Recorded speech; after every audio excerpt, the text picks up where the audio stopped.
Nitong nakaraang hearing ay nakita natin na nagdadalawang isip si Cassandra Leong na ibahagi ang totoong ginagampanan niya bilang authorized representative ng Lucky South 99. Hindi rin siya handa upang pangalanan ang mga boss o pinanser ng mga illegal POGO operations.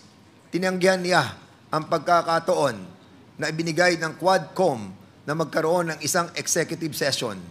Sa umpisa ay pumayag siya na mag-execute ng bank waiver, ngunit ito ay kanyang binawi dahil sa alang-alang niya na ito ay magsisilbing ebidensya laban sa kanya sa kasong money laundering na inihain ng PAOK at AMLAC.